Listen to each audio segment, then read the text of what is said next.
Every ranger who patrols the Silver Creek Trail knows about mile marker 13. We just don't talk about it, not to hikers, not to each other, and definitely not in our reports. Officially, it's just another stretch of forest, a quiet half-mile of moss-draped firs and fog-thick ravines between marker 12 and 14. Unofficially, it's the reason half the veteran rangers here never hike alone anymore. My name's Colton Reeves, Silver Creek District, 12 years with the Park Service.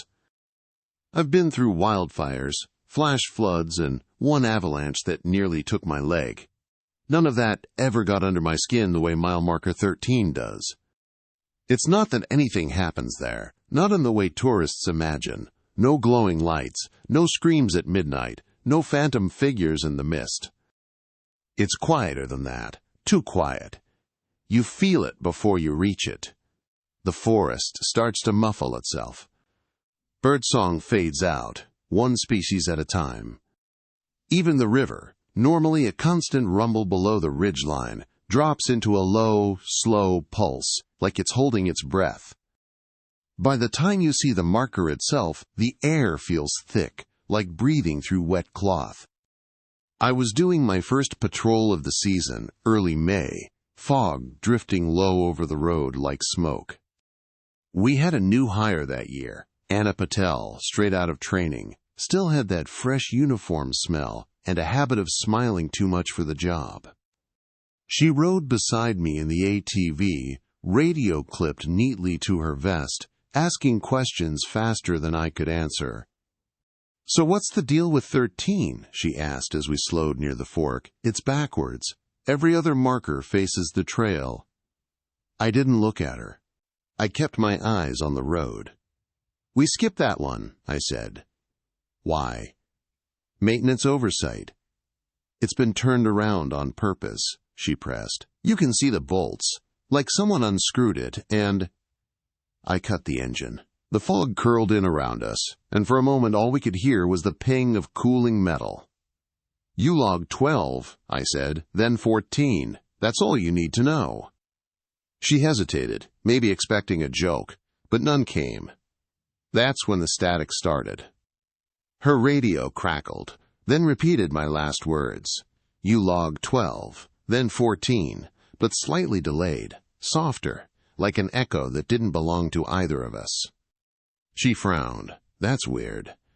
"Dead frequency," I said, "happens sometimes in the ravine." It wasn't the truth. The truth was that every radio in Silver Creek glitches near mile marker 13. Not randomly, only when someone mentions it aloud. Back at the station, the old-timers like to pretend it's a joke. You'll see them laugh about it over black coffee and paperwork. Oh, the haunted mile. But no one actually walks that section after dusk. Not anymore. The last patrol that tried was in 1998. 2 hikers had gone missing that spring, both experienced, both carrying gear and maps. Ranger Sutherland led the search party. They found one hiker's pack snagged on a root near the creek. The other's camera was recovered a week later, film waterlogged, the last frame nothing but fog, and the faint outline of a wooden number 13. The trail was closed for 6 months after that. When it reopened, there was no press release, no official report, just a quiet memo from headquarters. All future maintenance logs to omit numerical reference to 13, adjust intervals as necessary. It became an unspoken rule. You log 12, then 14. You don't stop between. You don't talk about it on comms. And you definitely don't look too long at the marker if the fog's still hanging. That night, after we wrapped our patrol, I went back through my field notes in the cabin. Rain hit the tin roof like static, rhythmic and steady. I had my recorder running, standard end-of-day habit, just to dictate updates before I forgot the details. "Trail clear up to 14, I said. "Minor debris near the ridge. No sign of erosion. Weather holding steady." I clicked stop, set the device down on the desk, and started peeling off my boots. Then the recorder clicked again. It wasn't me. The red light blinked once, then twice. The playback wheel spun. My own voice came through the speaker. Same tone, same cadence, but off by a beat, as if whoever was speaking had been listening to me first. "Trail clear up to 14, it said, followed by a faint pause. Then, "You still hear it too?" The voice was mine. Only I'd never said those words. The rain outside slowed, tapering into that heavy silence that feels more like watching than weather. Somewhere out in the fog, a bird called once, sharp and brief. Then, nothing. The cabin light flickered, and from the radio on the shelf behind me, my patrol frequency hummed softly. Just static, just enough to hide a whisper I could almost make out. Something repeating. The numbers 12, then 14, but never 13. The missing person call came through just before dawn. 2 hikers, both college students from Oregon State. Overdue by 48 hours. Their names were Mara Lewis and Dylan Cho, both 22, both registered for the Silver Creek backcountry route 3 days prior. Trail cams showed them passing mile marker 12 at 5:14 p.m. on Friday. There was no footage of them ever reaching 14. The feed cut out in between. That was mile 13. I was on duty when the alert came in. Anna was already in the ranger station, poring over a topo map and trying to hide her nerves. It was her first real search. "You think they just got turned around?" she asked. "Everyone starts that way," I said, "until they stop answering." She looked up from the map, the fluorescent lights catching the edge of her badge. "You've done this before?" "Too many times."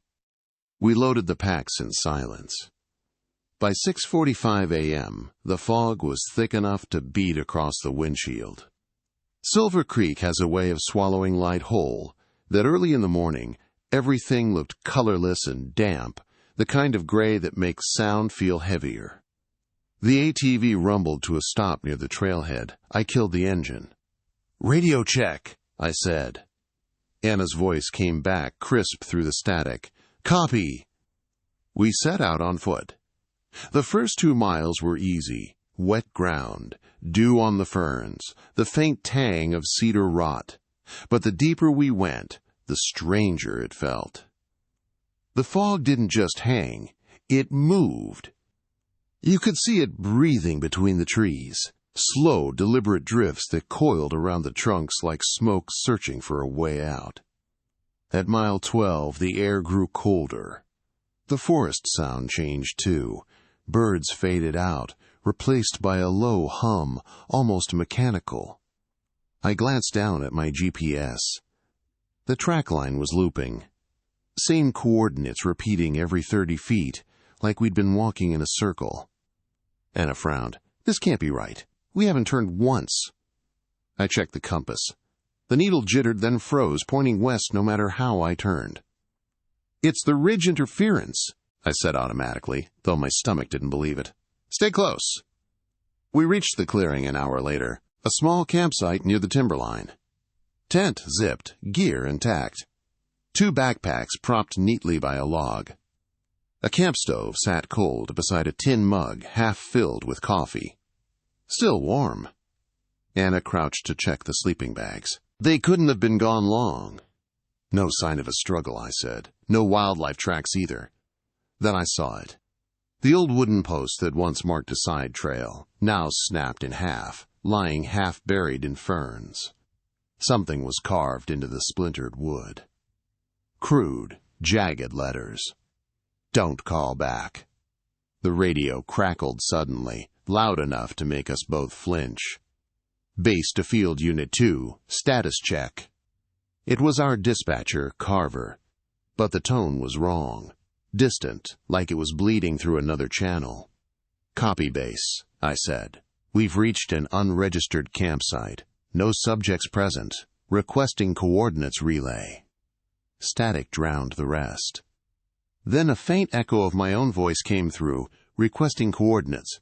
delayed by 2 seconds, softer, lower-pitched. Anna stepped back, glancing around the tree line. "Did you just—" "Yeah." "Was that—" "It's just reflection," I lied.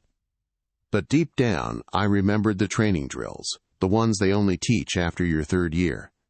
Command silence protocol. Never respond to your own echo. Never confirm what you heard. Record. Don't answer. We switched to the analog recorder, cutting radio contact completely. The forest pressed in around us, thicker than before.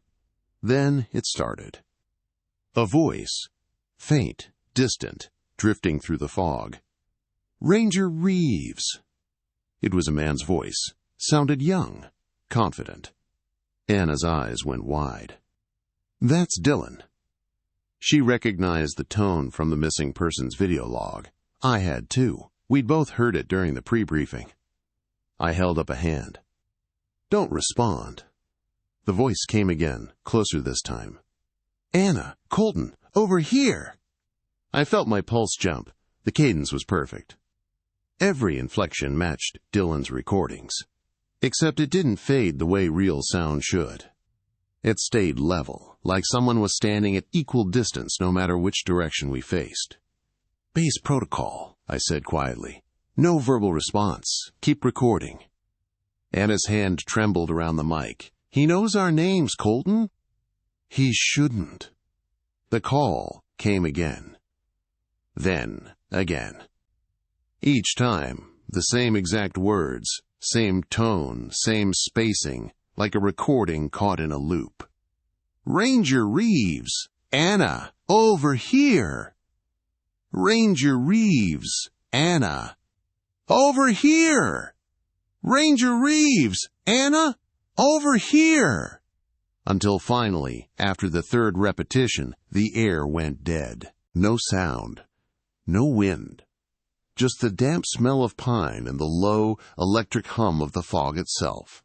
Field note insert, SAR manual, Section 7A, Auditory mimicry recognition. Command silence protocol. If a human-like voice is heard with no visible source, do not respond. Record the sound using analog or isolated digital device. Maintain visual contact with all team members. Withdraw from area within 5 minutes of final auditory event. File report under unverified acoustic disturbance. Technical notes. Fog and temperature inversions can bend sound, producing auditory loops. Infrasound below 20 Hz can cause disorientation, dread, and the illusion of voices. But no known acoustic phenomenon can perfectly reproduce names or speech cadence. We started back toward the ridge, neither of us speaking. Every few yards, the sound of our boots echoed, but sometimes the echo didn't match. 1 step behind. Then 2. Anna reached for her recorder. "It's still running," she whispered. We didn't look back until we were halfway to the ATV. When we did, the fog parted just enough to see the campsite again. 2 figures stood where the tent had been, motionless, their outlines blurred by mist. Anna lifted the camera. The lens caught nothing but haze. Still, we both heard it, a low whisper over the static of our own breathing. "Turn around." Not the hikers. Not the forest. My own voice. Recorded later, when we reviewed the audio, the phrase repeated faintly under the wind. Once every 12 seconds, exactly. "Turn around. Turn around. Turn around." The same tone. The same words. Over and over. Only I never said them. There's a saying among park staff. If you can't find the answer in the system, it means the system found you first. That thought stuck with me for 2 nights after the Silver Creek search. We'd returned from the ridge without a trace of the missing hikers. No bodies, no new prints, no sign of a struggle. Just that single carved warning in the wood, "Don't call back." The report I filed was simple, sterile, and useless. Search conducted. Area inaccessible due to fog. No contact. But the part 1 didn't write. The voices, the mimicking cadence, my own words recorded back to me, that wouldn't leave my head. So 3 days later, I decided to do what every good ranger learns not to do. I went looking for the truth inside the system. The Silver Creek station archives aren't what you'd imagine. No big underground vaults or flickering light bulbs. Just a concrete room behind the communications office, lined with green metal filing cabinets, the air heavy with paper dust and the faint scent of mildew. I waited until after midnight, when the rest of the team had clocked out. Supervisor's door was locked, but his window wasn't. 2 minutes and one very old pocket knife later, I was inside. The logbook index went back to 1974. I skimmed the tabs: fire damage, animal incidents, trail maintenance, rescue, recovery. Nothing on auditory anomalies. Nothing labeled 7A. But under miscellaneous events, there was a small, unlabeled folder wedged sideways near the back. Inside were 7 sheets of paper, each stamped with the same red heading. Incident Report 13B, Silver Creek Trail, classified. Most of the text was blacked out. Entire paragraphs reduced to nothing but inked rectangles and fragments of sentences. Still, what remained was enough. Incident Report 13B, excerpt. Filed, June 9, 1998. Lead Investigator Ranger Sutherland, deceased. Auditory duplication detected near marker 13. Team reported voices calling by name from multiple directions. Subject 1 responded verbally. Immediate onset of disorientation, nausea, collapse. Subject 2 unresponsive.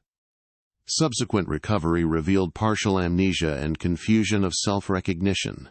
Subject identified own voice from playback. Repeated phrase, "That's not me." Further down, a typed addendum barely legible under the redactions. Station memo, "Do not repeat what was heard." Then, in handwriting along the margin, different ink, different pen. Seal the file under Category 7A. I didn't realize how tightly I was gripping the page until it started to tear. Category 7A. I'd seen that classification before, once, buried in a training manual that was immediately recalled 2 weeks later. It referred to auditory mimicry events. Or, as the older rangers used to mutter when they thought no one was listening, cognitive synchronization hazards. I copied what I could, folding the papers into my jacket. When I stood, I noticed something odd about the cabinet. The drawer labeled 13B wasn't aligned with the others. Someone had forced it shut. Inside the frame, faintly etched in the metal, 13 doesn't stop. The next day, I asked Supervisor Carver about the file. "Classified," he said, barely looking up from his coffee. "Under what section?" "You don't need to know that, Reeves." "Sir, it could relate to our last search, the missing hikers." "They'll stay missing." He said it with the kind of finality that ends a conversation before it begins. But when I turned to leave, he added, almost softly, "If you're smart, you'll skip that mile from now on." I didn't listen. Instead, I cross-referenced the memo tag, 7A, with other park incidents in the federal database. That's when I found them. 11 similar reports. Different parks. Different years. Same classification. Appalachian National Forest, 2004. 2 hikers claimed to hear a third member calling them from behind the fog. 1 answered. Only 1 returned. Denali, 2013. Ranger audio logs captured overlapping speech. 2 voices saying the same sentence in sync. 1 belonged to the ranger. The other was unaccounted for. Grand Teton, 2017. A climber radioed her own name for help. The official summary in every report was the same line of text. Auditory source indeterminate. File closed due to non-repeatable conditions. Field insert appendix fragment. Operational memo, the 13th of December 2019 A. Subject, Category 7, a protocol, auditory mimicry/cognitive synchronization. Issued by National Park Service, Division of Field Safety. Auditory mimicry refers to unverified voice-like phenomena recorded in natural environments, often imitating familiar or local speech patterns. Cognitive synchronization describes the human impulse to respond to personally relevant stimuli, e.g., one's own name, triggering instinctive orientation toward the sound source. Responding to such stimuli without confirmation of source identity has been linked to disorientation, panic, and, in isolated cases, disappearance. Effective immediately. Do not repeat or acknowledge any auditory event matching your own name or known voice within forested or canyon regions. End of memo. That night, I couldn't sleep. The wind pressed against the cabin walls, steady but not quite rhythmic. Every few minutes it would stop, hesitate, then start again, as if pausing to listen. At 2:17 a.m., I heard the floorboards creak near the door. I thought it was Anna at first. She'd been restless since the Silver Creek search. But when I checked the window, the porch was empty. Then I noticed the envelope. Someone had slid it under the door, the flap still curling from moisture. No name, no return address, just my badge number written in pencil. Inside was a single Polaroid. Old film stock, slightly underexposed. It showed mile marker 13 at night, fog rolling across the trail, headlamp beam faint in the corner. And behind the marker, barely visible through the mist, 3 silhouettes, facing away, perfectly still. On the back of the photo, scrawled in the same handwriting as the 1998 report margin, were 3 words. They're still listening. There's a reason they tell you to log your findings, seal your reports, and leave the rest alone. Curiosity doesn't just get you in trouble out here. It rearranges you. But I couldn't stop thinking about that Polaroid. About those 3 silhouettes standing at mile marker 13. About the words scrawled on the back. They're still listening. Every rational part of me said to hand it in, pretend I never saw it. Instead, I packed a field kit, loaded fresh batteries, and waited until sundown. Anna was already outside my cabin before I stepped onto the porch. "You're going back, aren't you?" Her voice was tight, accusing, but there was something else there, too. Fear wrapped around resolve. "You don't have to come," I said. "I can't let you go alone." I didn't argue. I didn't want to. By the time we reached the trailhead, the fog was already spilling across the switchbacks like slow smoke. The air was too still, even the crickets were silent. Our boots crunched through wet pine needles, the sound too loud, too sharp against the hush. Anna held the flashlight low, angling it across the ground. "Why would someone send you that photo? Maybe they wanted me to see what we missed.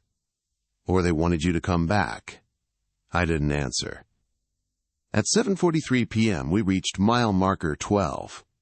The sign was slick with rain, but the numbers were clear. Beyond it, the trail narrowed into a corridor of moss and leaning firs. That's when I felt it, the pressure in the air. Like the forest was holding its breath again. By the time we hit 13, visibility had dropped to 15 feet.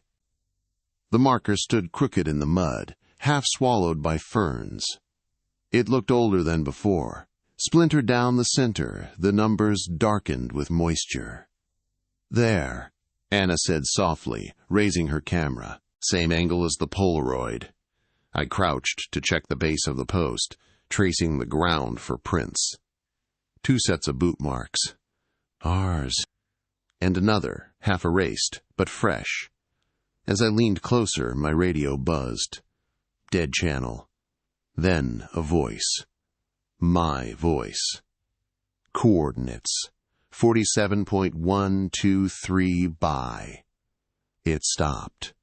The numbers matched exactly where we were standing. "Anna, kill your radio," I said. That wasn't me. "Do it anyway." She clicked it off, but the static didn't stop. It shifted higher, turning into a soft hum that vibrated through the fog. And then we heard it. Footsteps. Not behind us. Everywhere. Every direction at once. "Colton, stay where you are. I can't see you. Don't move." But she did. I caught the beam of her light swinging to the left, cutting through mist, and then it vanished. "Anna!" Nothing. Just the echo of my own shout bouncing back too perfectly, as if someone else had been waiting to throw it back at me. The next hours bled together, the kind of lost time that happens when you're off the trail and panic becomes the compass. Every landmark repeated. A fallen log, broken in the same place. A bent sapling, pointing the same direction. My own footprints layered over themselves again and again. The forest was folding. Each turn led me back to the same spot. The air grew heavy with moisture, my breath coming in short bursts. The compass needle spun slow circles like it was drowning. And through it all, one voice threaded the silence. Anna's. Faint, deliberate, rhythmic. "This way. Colton, this way." I ran toward it. Branches clawed my jacket, the flashlight beam shivering over wet bark and moss. When I broke into a clearing, the light hit something metallic. A small field recorder lying half buried in leaves. Anna's recorder. Still running. The screen blinked red. 0 hours, 37 minutes, and 12 seconds. I pressed play. Her breathing filled the speaker. Fast, uneven. "I found him," she whispered.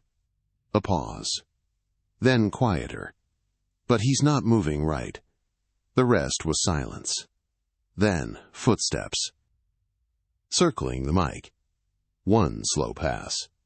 Then another. 6 minutes of measured pacing. Somewhere in the background, a voice murmured under the static. Impossible to tell whose it was. When I heard it the third time, I knew. It was mine. Field insert, Ranger commentary, why we walk in circles. In wilderness search training, we teach about vestibular disorientation, the inner ear's natural imbalance when deprived of visual landmarks. Without a fixed point of reference, the brain overcompensates, steering each step slightly to one side. In fog, darkness, or dense forest, this bias compounds until the hiker's path loops back onto itself. The result? They circle endlessly, convinced they're moving straight. The terrifying truth is this: you'll never realize it's a circle until you see your own footprints. And by then, you've already been walking with something else's rhythm. By the time dawn broke, I was running on instinct. The fog thinned, burned away by the weak orange light filtering through the canopy. The trail looked normal again. Empty. The air felt lighter, too light, like something had been lifted.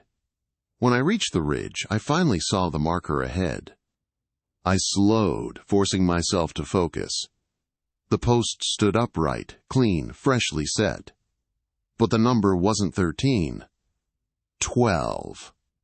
The paint looked new, too, white still bright against the dark wood, like it had never been otherwise. I walked past it, scanning for the next sign. There was number 13. No split post. No trace of the clearing. Just a gap in the map where it should have been. And in that gap, faint but unmistakable, I heard it again.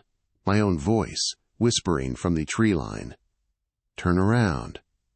I didn't. The official report reads, clean. Date, June 27th. Location, Silver Creek District. Status, trail clear. No anomalies. No mention of Anna. No mention of the Polaroid. No mention of the voice that still speaks in the static when the wind leans the right way. That's how these stories end. Not with conclusions, but with erasures. The Park Service doesn't like holes in its maps. And I learned, too late, that when you walk too close to one, it widens. The file sits in the cabinet now, stamped and sealed like all the others. But on my personal recorder, the one that doesn't leave the cabin, there's one more entry. Click. Audio log. Ranger Colton Reeves. Personal note. Every sound out here wants an answer. I stopped giving them. Pause. That's the secret. The forest calls to be known. It wants you to look back, to speak, to prove you're still here. But the moment you answer, it learns your rhythm, your voice, your path. Static rises briefly. Maybe that's why the rules exist. Not as warnings, as names. Long pause. They're all written for someone who broke them. I think about them sometimes. The lost. The hikers who just wanted a better view. The ones who followed the lights. The ones who thought the dark was harmless if they walked fast enough. Their stories live in the rules, whether anyone remembers their faces or not. Rule 1, stay on the trail. Rule 2, don't follow lights. Rule 3, don't go alone after dark. Rule 4, tell someone your route. Rule 5, carry your own sound. That's what they drilled into us at the academy. But out here, the rules stop being protocol. They become prayers. Every ranger learns it sooner or later. You don't conquer the forest. You survive its patience. At dawn, I walked out one last time. No pack. No radio contact. Just the map folded in my breast pocket and the weight of everything I couldn't file. The air was thin, cold enough to sting. The fog drifted low across the creek, curling around the stumps like pale fingers. I stopped at mile marker 12, the only one left. Its paint still wet from whatever they used to restore it, as if repainting could erase what used to stand beyond. I unclipped my radio and set it on top of the sign. Trail clear, I said quietly, just to hear the words once. No anomalies. Then I turned it off, walked into the fog. Somewhere behind me, the radio clicked back on. Static hissed. Then my voice came through. Faint, delayed, too calm to be live. Every sound out here wants an answer. Another burst of static.